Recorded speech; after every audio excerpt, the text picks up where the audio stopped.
almost reach a year. In May, we reach a whole year doing this. It's crazy.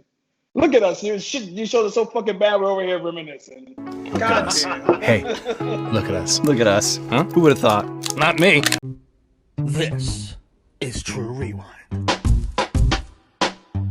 This is True Rewind. This is True Rewind. This is True Rewind. This is True Rewind. This is True Rewind.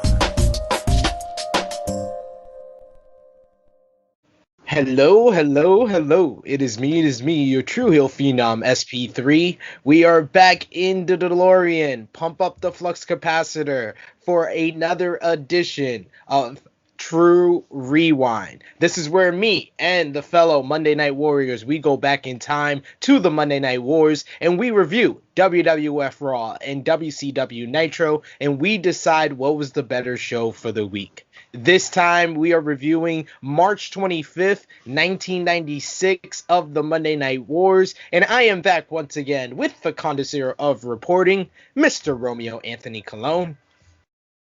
What's up, fellas? We're coming off Uncensored, and as fun as that was, that we had a good time talking about it, I am ready to move on. We had a lot of fun. Shouts out to Ness, who was our special guest. And our longest episode to date was Uncensored 1996. I gotta hand it to us for that. And of course, once again, we have your favorite backseat driver, the supreme Ivan Ooze, and the practitioner of CP time, Trunk Guy JJ. That's funny you bring that up, that was the longest episode, because usually the worst pay-per-views we watch are the longest episodes we end up doing. I guess it's a theme for us. But yeah, it's good to be back. You know, we are on the last stop to WrestleMania, and we are on, I guess the aftermath of Uncensored. So yeah.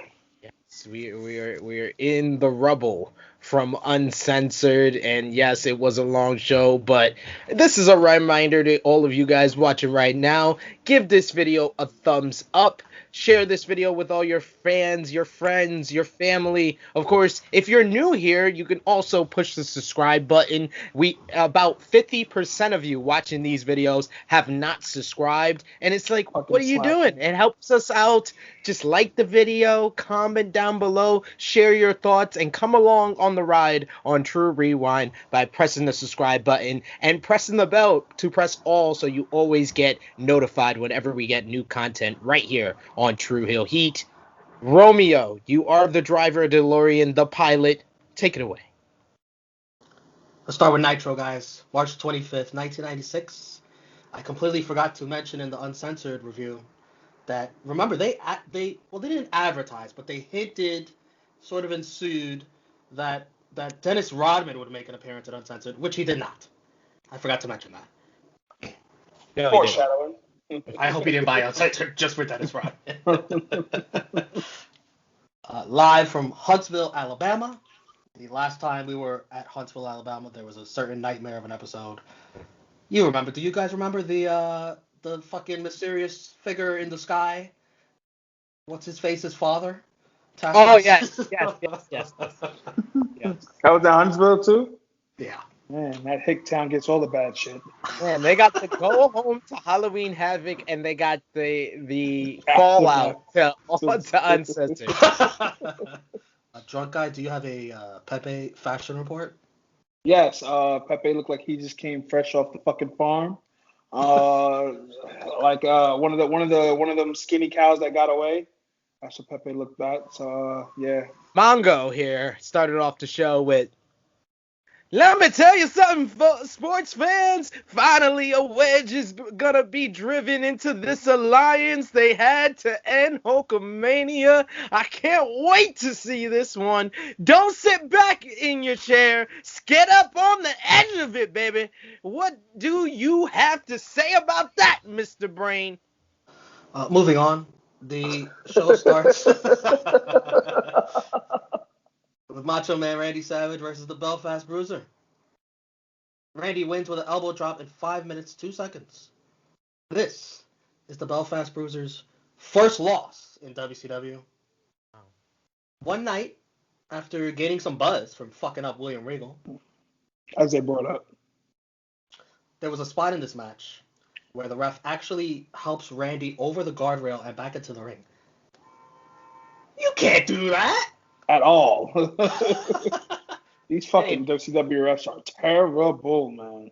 This is pre 25 year ahead pandemic cautionary functions. They got to social distance the competitors from the crowd. That's why he did that. And of course, Randy Savage just coming off of an 8 versus 2 Doomsday Cage match without a bruise or a bandage, beats the undefeated Belfast Bruiser In 5 minutes. Hey, that's a long match by Nitro standards. Is this just a waste of what you have with Belfast Bruiser? Yeah, there was a waste. The match that wasn't even that good. Yeah. Was this a punishment for fucking up William Regal? Probably. That's what I thought. I thought that he took the L here because he fucked up William Regal a little bit too real. But I liked what they were able to give us in 5 minutes. But, 5 minutes is not enough time to really give us something that we can actually remember. That's what she said. Gene Okerlund is with Ric Flair and women and Elizabeth. Rick brags about his women. They mentioned Luger knocking him out last night at Uncensored. Liz and women talk up Flair in comparison to Lex Luger. Bischoff mentions that Liz was holding Macho Man's money. Flair was going like overcompensating or something during this whole segment, like trying to get the validation of the two girls. And then he says he has a better body than Lex Luger. Stop. Now listen, I'm a huge Ric Flair fan, and there's a lot of things I would say Ric Flair has better or is better than Lex Luger then. But better body? Come on, son. They were doing some good drugs in the 90s. It's JL versus Conan for the U.S. Championship. Conan retains in 6:30 with a Alabama Slammer in the corner is what I call it. In Alabama. Holy shit. The announcers don't know what to call that move. Mongo suggests Buenos noches. No. This was like a precursor to the cruiserweights. Like, this was a lot of lucha libre, fast-paced action. I thought this was a really solid matchup on Nitro. And 6 minutes and 30 seconds is like an Iron Man match on Nitro. Some spots it felt a little slow, like typical cruiserweight matches we've known to see on WCW. But nonetheless, it was definitely a good match. A good match to WCW standards. So, yeah. And then it's time. Get the disco ball ready. Oh, for Disco Fever! Disco Fever! Disco Fever! Disco Fever! Yeah! Disco Fever! All we need is cocaine and some bell bottoms. Whoa, okay.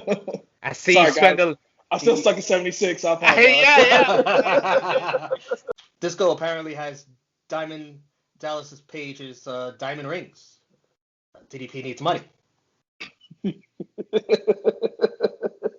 The Booty Man comes out.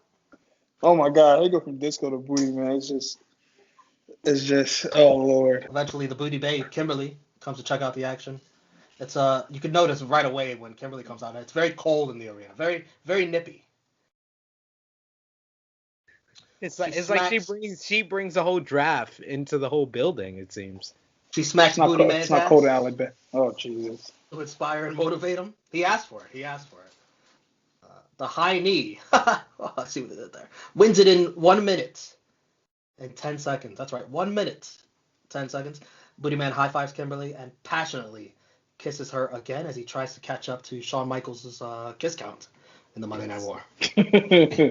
I just want to know why Booty Babe doesn't accompany Booty Man to the ring. Like, Didn't she do that at Uncensored? She did. She hasn't done it on Nitro yet. It just seems like she comes out after the match already started, like she was too busy, like getting dressed, or I don't know.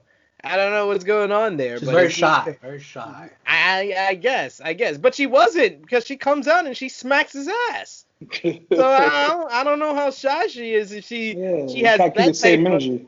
that type of public display of affection. I don't know. Lex Luger and Sting reunited and feel so good versus the American males for the tag team championship. Luger's great here. He's high-fiving the fans only when Sting is looking. They push the storyline of Bagwell being Sting's protege, teacher-student relationship. They have a nice exchange. And when Luger tags in, he's very heelish with Bagwell and really brawls it up with him. Sting doesn't like it in the corner.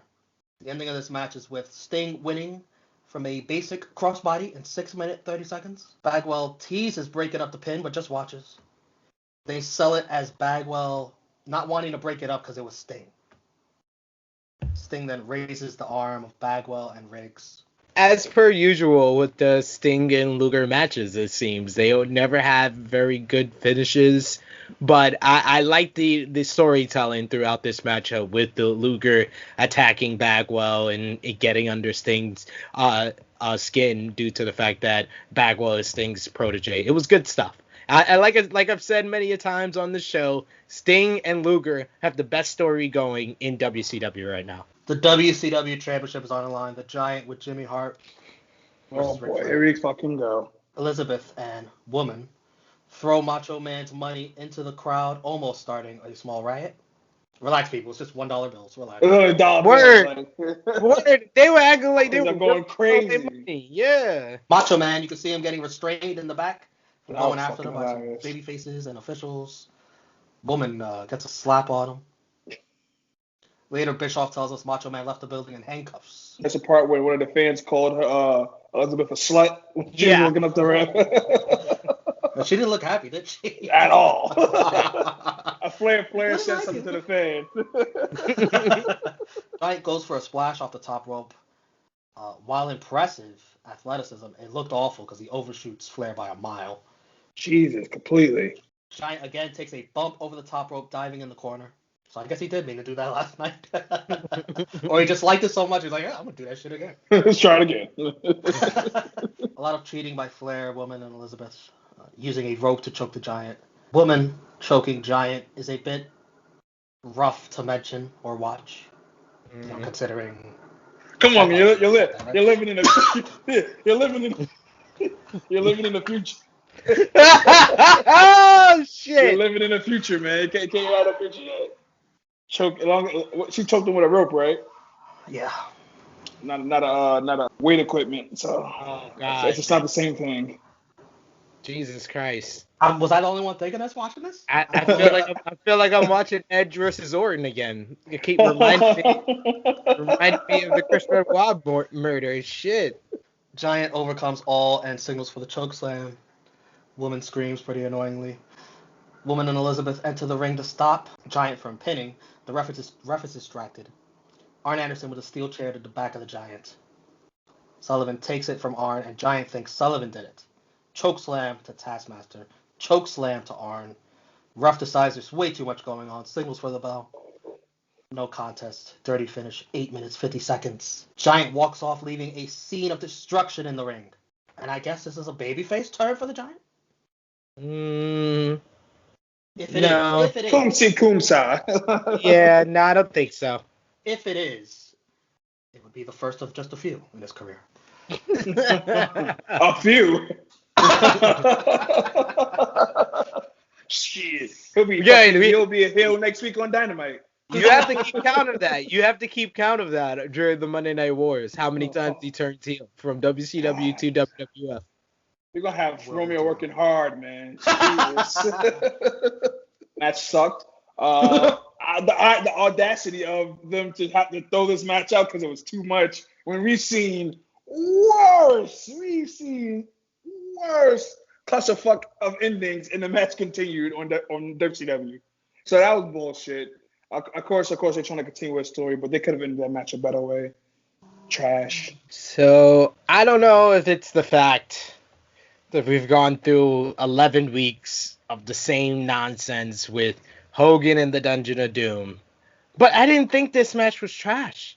I didn't think this whole angle was bad. I thought it was actually the first entertaining segment with these characters that I've seen since we started doing this whole show, because Giant, the whole way that Arn played the whole moment, his facial expressions, Ric Flair involved, the ladies getting involved, the heels fighting each other is much better than them fighting Hulk Hogan, in my opinion.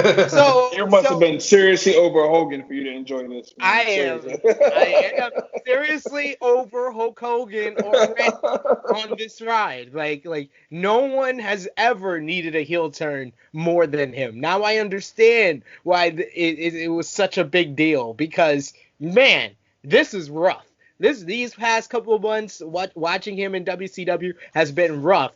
But it has tarnished Ric Flair, who is always entertaining, who is on our list of like top 5 MVPs of this whole thing. They dragged him down. They dragged down the great Arn Anderson. They dragged down a young monster heel of Giant who hasn't looked good this whole time until this very segment. This made him look like a monster that nobody can control, and this was the first time he's been involved in a very entertaining segment, in my opinion. I think it is intriguing because Hogan's not involved yet, but it's still another WCW convoluted finish with a bunch of crap going on.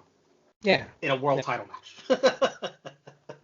Match of the night, I'm gonna go JL Conan. Same. Unanimous. MVP. I think once again Lex Luger he knows his character and he is doing it to perfection. You know what? It's crazy. I'm mad it took me 25 years to see this like in full, like this whole storyline with Luger, because this has really been some real good shit, man. Because when we first got to Luger, when we started watching this shit with him, he was garbage. He loved playing with the boys. This is like night and day from what we've seen when Luger first got to the company. So it's good to see that he's actually, stepped it up. I'm going to be different, and I'm going to give it co-MVPs to Lex Luger and Sting. Because I think that was the missing piece for Lex Luger. Like, even during his first run with the company, with Jim Crockett Promotions, NWA, and then WCW, his best stuff was either Ric Flair or Sting. He needed to be more associated with Sting. They needed to play off to the fact that, Lex Luger was playing this type of shady character. Sting is the clean-nosed, white-collar type of babyface. It's just made for a complete act. And, like we've been saying, they're the first instinct of a, makeshift tag team, an odd couple type of tag team. And I've been enjoying the ride. LVP for this episode, it's got to be the Booty Man. It's got to be the Booty Man. The Booty Man is at the bottom. Unintended.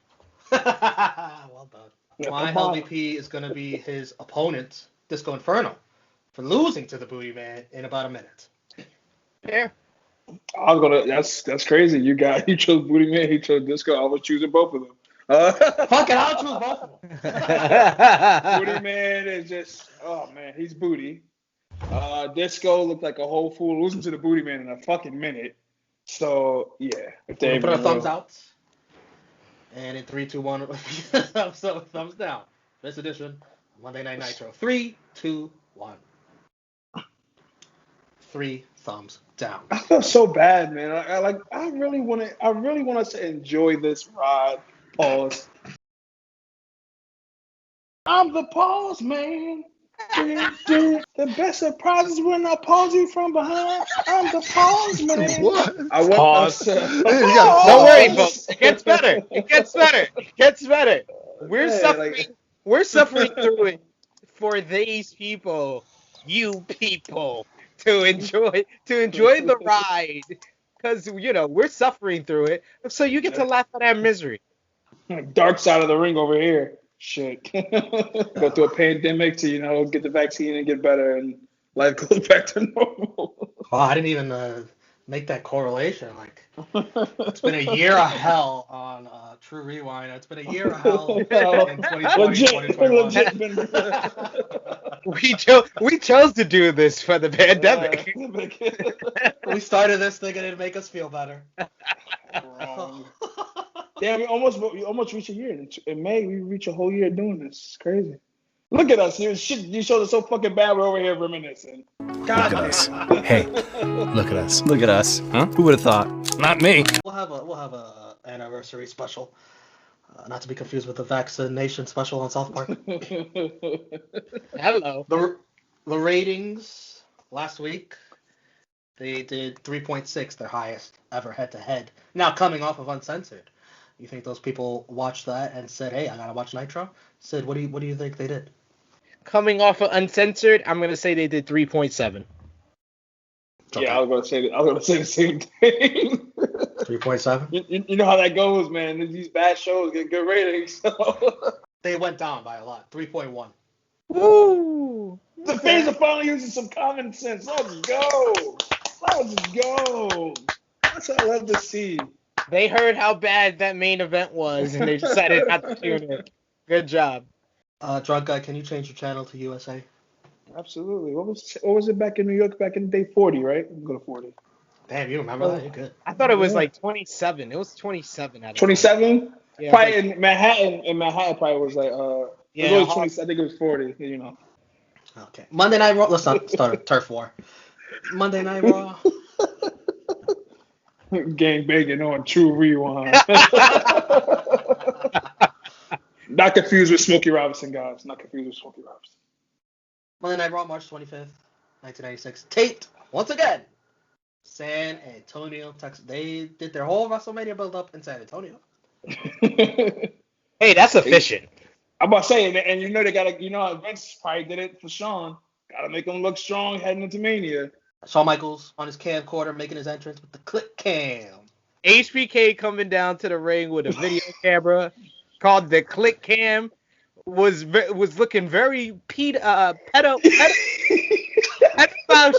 I was just thinking, I'm like, yo, this guy goes from kissing kids. Now he's fucking videotaping people in the audience. I'm like, what is wrong with Shawn? What's going through his fucking head? He's facing Leif Cassidy, a.k.a. Al Snow, formerly known as Shinobi, formerly known as Avatar. Leif Cassidy, a member of the New Rockers with Marty Jannetty, a team Shawn Michaels used to be a part of. Shawn introduces Jose Lothario, some cheap pops for San Antonio. Yes. Jose says at Mania they will bring San Antonio its first world champion. Yeah. Bret Hart walks down to get a closer look. Jerry Lawler dips. He forgot he left the lights on in his car. Bret on commentary is mentioning how bad Mexican wrestling is. Yo, Bret was going in on commentary. And yo, he is the most disrespect. He always says, I have all the respect. I have all the respect. Right. Don takes a huge spine buster bump from Cassidy. Marty Jannetty walks down. He wants a closer look too. Come back from commercial. Shawn is bleeding from his head. Blood and guts. Boy. Al Snow. Whatever you want to call him. Can't get anything right in any match we have seen him in. Bro, Shawn was looking pissed after a few spots in that match. He was getting fucked up. Did a podcast for Wrestling Travel, and none other than the one, the only Al Snow was on the podcast. And, I had to bring up True Rewind. I was like, I'm doing the show, and I'm watching early 1996, and I said, you were Shinobi, you were Avatar, you were Leif Cassidy. Were you getting 3 paychecks for all of this? He was like, hell no. You be... He did ask that. Yeah, that ass accent. Oh, man. Bret Hart on commentary brings up the vicious beating that Shawn took from 9 cheerleaders in Syracuse. Vince corrects him. 9 thugs. Thugs, yeah, not thugs. Vince took offense to that. Yeah. He's like, don't call them cheerleaders, thugs. Bret says there aren't 9 guys who could beat him up in Syracuse. Leif goes for some reverse powerbomb, I guess, to throw Shawn to the outside. Shawn's feet get caught in the ropes, and he lands in the ring on Leif. It looked awful and dangerous. So bad. And you could see the look on Leif's face, Al Snow's face. Oof, like, that's not good. I'm fired. They go. One of my characters gone. Hopefully he doesn't realize I'm the same guy. Marty trips up Shawn while the ref isn't looking. Bret Hart drops his headset and gets Marty to back off from further interfering. Shawn with a super kick for the win in 8:34. Shawn shoves Bret to get in Marty's face. Bret doesn't like it. They argue. So Lothario breaks it up. Vince questions Bret after. Bret sort of stumbles his promo at the end, so Vince just cuts him off as Bret walks off. Kind of looking ticked off that he was cut off. He did. Yeah, Bret looked I don't know if you pissed. noticed that. Bret looked pissed. I wrote in my notes, Vince interrupted Bret to cut it off his promo, and I saw Bret just give him the stink eye like. And I hate to pile on Al Snow, but really, how is he not fired by now? How Come is he still on! employed?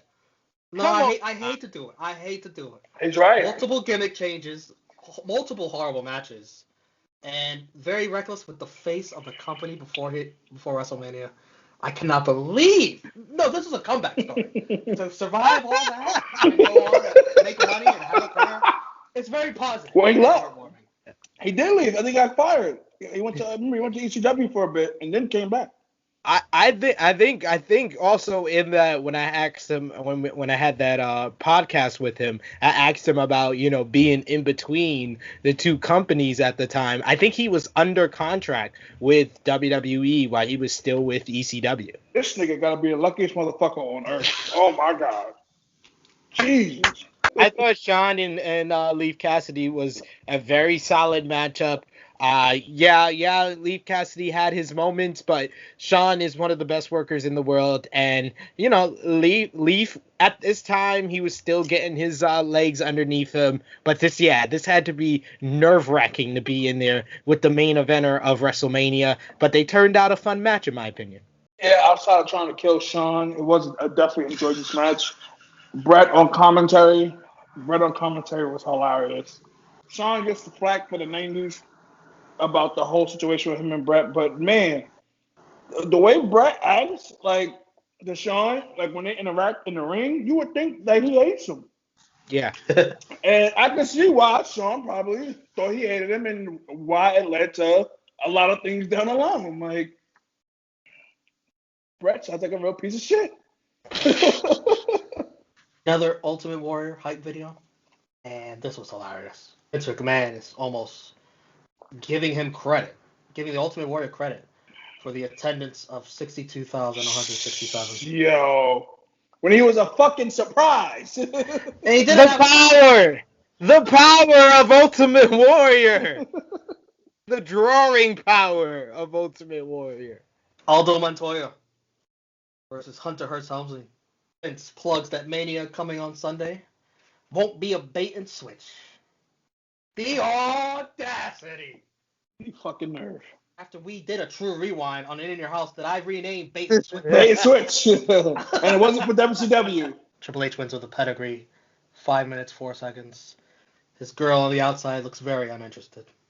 I thought it was Al Snow again, another gimmick. Nah, it was trying to be just incredible. But yeah, nothing to really talk about. He's going to fight Warrior at Mania. What do you fucking do? Yeah, I mean the Aldo Montoya character. What a fucking name, Jesus! I've always been confused with that sock that he has as a mask. It's always been confusing to me. I might want to get an interview with him and ask him that. But yeah, he might stiff you at your money. Don't do it. Probably. But I think this match was kind of just there, but it made Triple H look good going into WrestleMania 12. But question for you guys. I saw a very insightful tweet the other day, and it said that there are two type of people in this world. That's for me? Thank you. People that spell Triple H, H-H-H, and people that spell out triple and then H. Which are you, Romeo? Hi!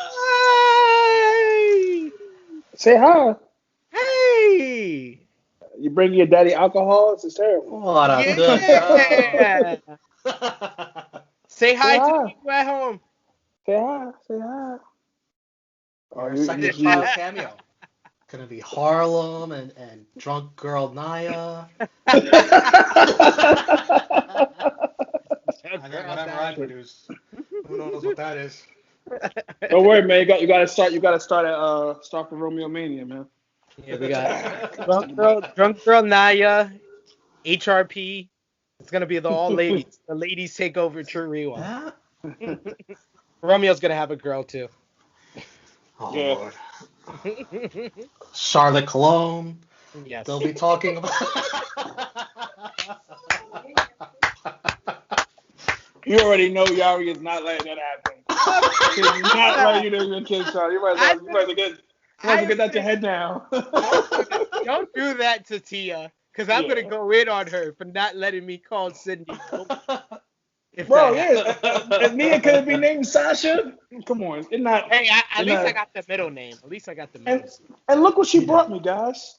Let's fucking go. Truly Hill Heat. That's all I think I got the same flavor right here, bro. Truly Hill Heat. Do you need a refreshment while you relive some of the worst wrestling that you've ever seen in the world? Drink some Trulies. Truly. My favorite beverage. Told us at the Hollywood backlot. Edited for television. Yes. Like, fuck that dummy. That's what it was. I'm gonna let you handle this. I have some notes afterwards when you're done. This is the curse I've been burdened with. I'm glad drunk guy got his beer in time. Of course. So Goldust is in his back lot, and he's speaking to a mannequin of Roddy Piper, and he says, A very poor mannequin. very poor. Little puppet. Oh boy. Made of pie, like the gift of life is thy. Pinocchio, 1940. President Piper. It's a poor imitation, but for now, it will have to do. But yeah. When you're in my backlot, President Piper, it will be the real thing, won't it? You've waited your whole life for such as this. Oh yes. There have been others on this very pit, haven't there? But none of them brought out your innermost feelings like I do. Your darkest dreams, your naughty nightmares. There has never been a taboo as forbidden as this. You and me become one, President Piper. We will be joined at the hip of eternal bliss. And then will be any need for him anymore. Because you will remember the name of Goldust.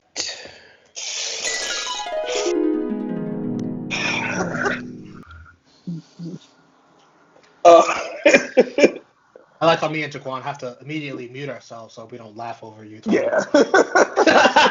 Wrestling Observer newsletter. Oh boy. The Connecticut Post newspaper is doing a big feature article on all the controversy around the Goldust character, which many gay groups have protested.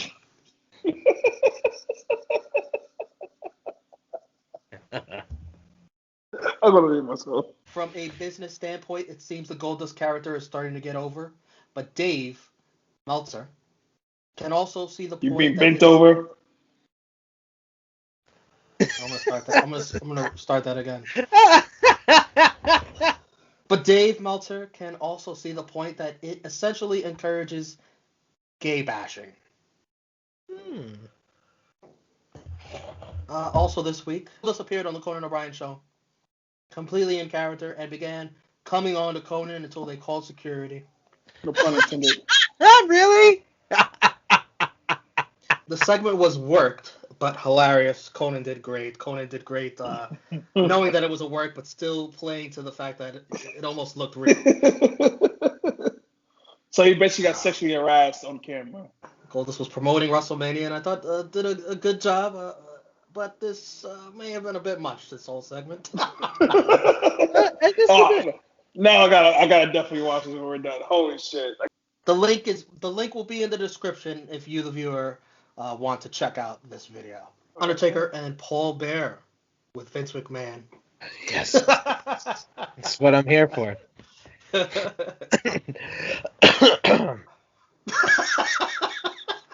It's such hard work. Oh, yes, Mr. McMahon. Robbed is a correct word. There was no doubt that my Undertaker had Bret the Hitman Hart beat. And you, Diesel, cost him the championship. And then my Undertaker gave you, Diesel, a taste of the darkness when he sent you down to the floor of the ring. And you, Diesel, took upon yourself to take an axe and destroy my Undertaker's casket. And you attacked me at ringside. Oh, yes, you did! And then I brought down the casket to ringside. And you opened it up just last week. And what did you see, Diesel? You saw your future. You're on the eve of destruction! Creatures of the night, are you prepared for the feast?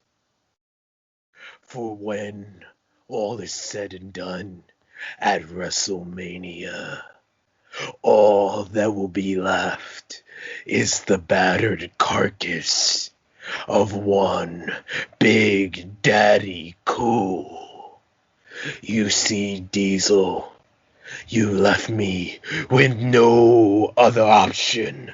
The one shining star that was your future is now a dismal light. For when you look in the eyes of the Reaper, you will know your soul and your fate lies in his hands. Diesel, rest in peace. I feel like Sid could get like a cold from like switching voices from Paul Bearer to Undertaker or something like that.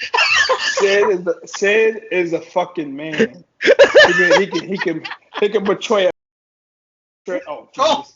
He can portray Goldust.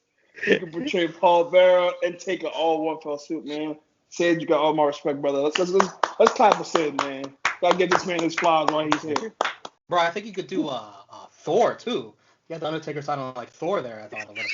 Word. I'm gonna have to start calling Sid like to play my grandma and grandpa so I can get called out of work and shit. Can't go wrong. So. We get the Iron Man hype video. Shawn Michaels training with slow Jose Lothario in the ring. And some old guys that surely do not represent Bret Hart. They highlight Shawn's journey for his boyhood dream to come true. They focus on the point that, on Bret Hart, the fans still will love him if he loses. Bret talks about how he used to be in Shawn's shoes, that he knocked on Randy Savage's door and surpassed him. Me, Hogan? No, he said Randy Savage. No, I'm just saying you mean Hogan. He brings up Shawn not being able to win the big one in the past. Says Shawn has been too overconfident. As Bret Hart is literally being overconfident right now. Like, pop me fucking kettle, Bret. And then I like this part. He talks strategy of the Iron Man match, which nobody has done yet at all. Nope. I love that. this has been the bulk of the rivalry, and it's the right way to build it up, to show them training, to show them preparing. Like, this feels like a bigger match because they're training and we actually see it on WWF television. And at this time in 1996, this felt like a big deal. From the Wrestling Observer newsletter. Oh boy. WWF is riding the most momentum they've had in 4 years heading into WrestleMania. Expectations for Bret Shawn Iron Man match are huge, with WWF basically promoting ahead of time that it will be the greatest match of all time. They wouldn't be silly enough to call something the greatest wrestling match ever. Like, what type of silliness is that? This is the greatest show! Dave thinks it's interesting now, as with business turning around, it might be risky to take the belt off of Bret Hart. And in the build-up to this match, Bret Hart has totally outshined Shawn Michaels in the charisma, personality department, and Bret is going into the show as a much more interesting character. Yes. He's right, yeah. Bret has definitely... One thing I would say as we go in the future, too, Bret definitely shines a lot when it comes to him feuding with Shawn. They wanted to make sure the fans all were cheering for Shawn Michaels. Shawn Michaels, right. He's going to be the face of the company in 1996. So by doing that, they wanted Bret to kind of lean into more of like the heel work. And that's where Bret shines. We saw it in 1990. We'll see it in 1997. That's probably the greatest period of Bret Hart's career, because this guy he's money because he speaks the truth. And that's his character. His character is legit. I speak the truth. I say what I feel, and it pisses everybody off because they know I actually believe every single word that I'm saying. Sid, are you saying that Bret Hart is like a true heel? We go from that to Owen Hart versus Ahmed Johnson. Dear fucking God. Diana Hart just casually sitting in the front row out of nowhere. Bitch is always in a row. Like, get the fuck, go home. Hey, be nice to Diana. She just followed us on Instagram. Oh. We love you, Diana. Oh, man. Such a great RP Davey boy. You know, we love you, man. You're. That was quite the true rewind you just did there. Being a bulldog, he walks down during this match. Ahmed botches catching Owen Hart off the top rope. Jesus. Bulldog interrupts when Ahmed goes for the Pearl River Plunge. DQ, dirty finish, 346. Vader comes in and helps, 3-on-1. We were told Jake the Snake Roberts and Yokozuna were not here tonight, but here they are, coming down. Yoko clotheslines Vader over the top rope to a nice pop. Then they run down the Mania card as Vader loses his shit. Are you guys excited for Mania? I'm excited to watch Bret versus Shawn again. I remember watching it a few years ago, and it wasn't as great as when I watched it as a kid. Okay, it didn't age that well. So I'm willing to put on new glasses, watch it as a new viewer, and rewatch it after watching this build up, because it's been a good build up. This has been the best of the WrestleMania build ups for good reason, but everything else has been pretty good as far as the top matches, because I don't know what the fuck the rest of the card looks like. I'm looking forward to Goldust Piper, and of course Shawn versus Bret. Shawn versus Bret, I think if I had to say the match that made you love professional wrestling, that would probably be me. For the age I was, that's probably what made me love professional wrestling. Exactly, absolutely. What would you say? What would you say is your guys' match? I started watching in 96. The first match I can remember, like just on the top of my head, because I was a Shawn Michaels guy watching wrestling, would be Survivor Series 96 when Shawn loses the belt. My earliest memory of wrestling, it goes back to WrestleMania 8, and if I had to single out one match that made me like really love wrestling, and I just kept getting VHSs after that, it would be Macho Man versus Ric Flair, because I saw that, and I got the VHS for WrestleMania 4 to see Macho Man win the WWF title. So yeah, Macho Man and Ric Flair. My grandfather got me into it with stories about Andre the Giant, Bruno Sammartino. That's how it's me. My grandma's boyfriend will always watch WCW Saturday Night and Superstars. So I'll be in the room with him, and Yeah. it'd be on TV. I thought that was like Shawn. I thought Shawn was the coolest fucking thing ever. And then WCW Bro, it's never Saturday the Night come parents, it's on. the grandparents. It is. always. My grandmother was the one that got me into watching everything because she used to watch in the morning on Saturday. She used to watch WWF, whatever it was, Superstars, Wrestling Challenge, and then in the like 6:05, she used to watch TBS and watch like Saturday night and whatever Jim Crockett promotion, early stuff. Like I remember all of that. Okay, my mom thought it was the fucking weirdest thing. What the fuck are you watching this shit for? What the fuck is this? What the fuck are you not watching this in this house? I'm watching my show. Like, that's how it was my mom, so. And then once The Rock starts coming around, it's like, oh, what you watching? Yeah, exactly. Exactly. Yo, my mom would let me, like, Rock would start the show off. As soon as The Rock got off, take your ass to bed. Yeah, my mom used to say that she was dating Stone Cold first, and then she moved on to The Rock. Go away, Mom. Attitude era. You don't know about it, Mom. You can't be watching tits with me. You're making me feel weird, Mom. I'm only 8. Yes, Mom, that's paint over Sable's tits. Yes. Leave me alone. I gotta go to the bathroom. I gotta go to the bathroom.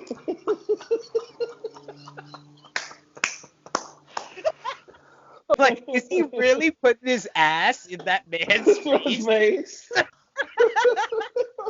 Mom, that's the Undertaker's cross, not Jesus Christ's cross. He didn't really crucify him. They're males. It's just... A special Slammy Award nominated music video for the champ himself, Bret Hart. You start the fire. I hope you know the words, folks. We should have a sing-along on this, like on the bottom of the screen, the word bouncing across. With Bret's head. With Bret's head. Bret's head, exactly. We just want to state we do not own the rights to this song, and not at all. We got this from the YouTube channel WWF Bret Hart 57. Thank you. Shocking. A Bret Hart month.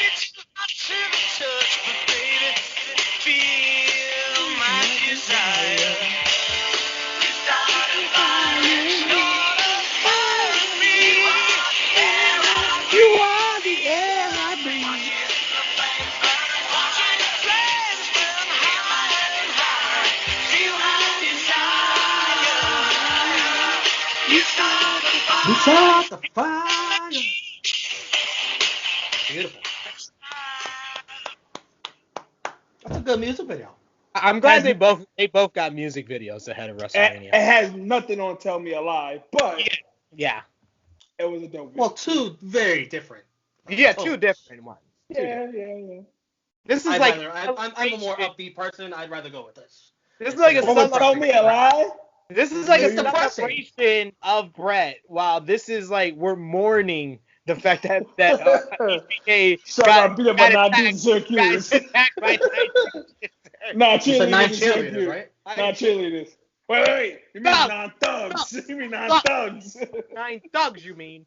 One dirty finish, one blood and gut, and the Raw band once again. One pedo can. Match of the night: Shawn Michaels, Leif Cassidy. Yeah. Yeah, I'm gonna do something different here. I'm gonna start with the LVP. Shawn almost dying. Leif Cassidy is my LVP. Same. Dare you? How dare you? It's a smooth transition. LVP is Aldo Montoya. Because I don't know. Come on. He's a jobber. What did he did his job. I don't know what the hell a Portuguese man of war is. I don't know what the hell that sock he wears over his face is. And he lost. man. He lost to Triple H because he leaned down. He put his head down. Why would you put your head down when his finishing move is the fucking pedigree? You Come idiot. on, that's a future X Factor member. Come on, man. Don't do that. Ask Al Snow one question in an interview you don't want to get. MVP, Bret Hart cracked me up on commentary, and he had a nice music video to end the show. Brett basically just ripped Shawn to shreds on commentary. And then the champ ends the show with a music video and it's WrestleMania. That's big bullshit. I'm gonna go co-MVP Bret the Hitman Hart and Goldust. Great home promo. He's out here molesting fucking mannequins. You want to give him great go home promo. You think we get a music video for the almighty Bobby Lashley before we go to WrestleMania? You are the almighty. You are the almighty. That's a great fucking idea, but that's probably not what's gonna happen. 3, 2, 1 for this Raw. 3, 2, 1. Thumbs down. Thumbs in the middle. Sid doesn't know. That sounds like a thumbs up. This was promo wise, all the videos, the promo videos. It was great of making Mania seem important. This was a focused episode of Monday Night Raw. They came in with the goal to sell people on WrestleMania, and for better or worse, that's what they did. I gotta give it credit. That's why it gets more of a thumbs in the middle, because it wasn't anything like great.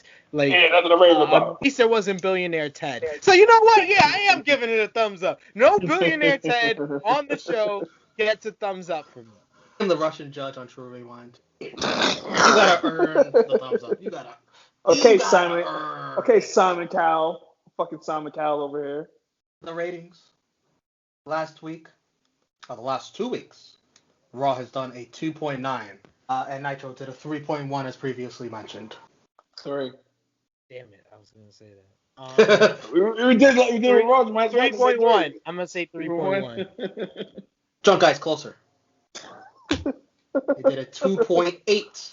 God damn it, man. Raw, you gotta do better, man. You're on a road to WrestleMania. What the fuck? So Nitro did have a world title match. Yes, it did. And a tag team title match. And a US title match. And it was coming off a pay-per-view. So, yeah. Very desperate on WCW's part, my goodness. Super desperate. Awful pay-per-view. When the ratings were WCW wins, they're up 14-10-2.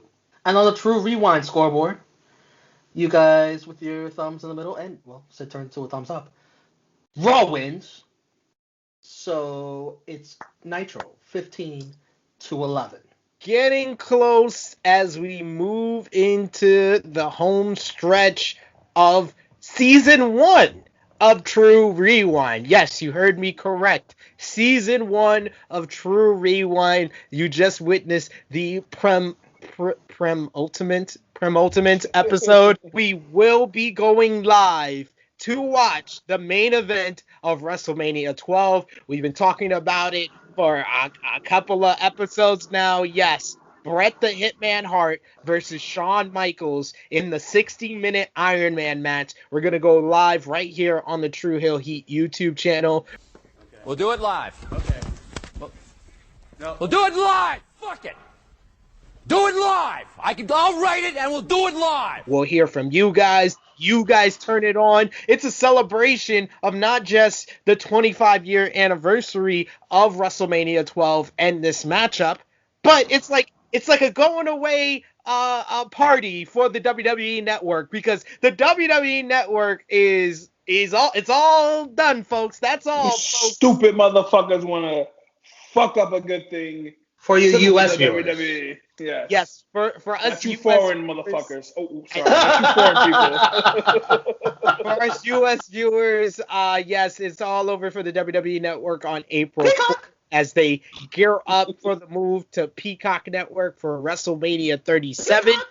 So, we are officially putting a stamp on it. This is the end of Season 1 of True Rewind with WrestleMania 12. So that is why we are giving you a huge 2-part season finale, episode 44, will be a watch-along for Bret the Hitman Hart versus the Heartbreak Kid Shawn Michaels from WrestleMania 12, the Iron Man match for the WWE Championship. You can comment live, follow along with us, watch the same matchup, and let us know what you guys think, how it holds up 25 years later. We're going to talk about it right here on the True Hill Heat YouTube channel. And then episode 45 will be the full review of WrestleMania 12. And then that is all for season 1 of True Rewind. And then we will be back with season 2 of True Rewind when the Peacock Network and WWE Network finally merge in the summer. But yes, we're gonna close it out. Maybe we'll come back for a special episode, guys, for our 1-year anniversary. But season 1, we're going to put a bow on it with episode 44 and episode 45. So that is all for episode 43 of True Rewind. Let us know in the comments section below what you guys thought about the March 25th, 1996 episodes of WCW Nitro and WWF Raw. And let us know what you thought was the better show for the week. Romeo, tell these people where they can find you on social media and what else you're doing on the True Hill Heat YouTube channel. You can find me, the Pride of NY, or the Pony, as they call me in the streets, on Twitter and Instagram. I hope nobody calls you a fucking pony in the streets. That would be terrible. They call me the Pony in the streets. Yo, Pony, what you doing? Yo, Pony! Yo, Pony, come outside. Yes, how can I help Yo, you? Pony!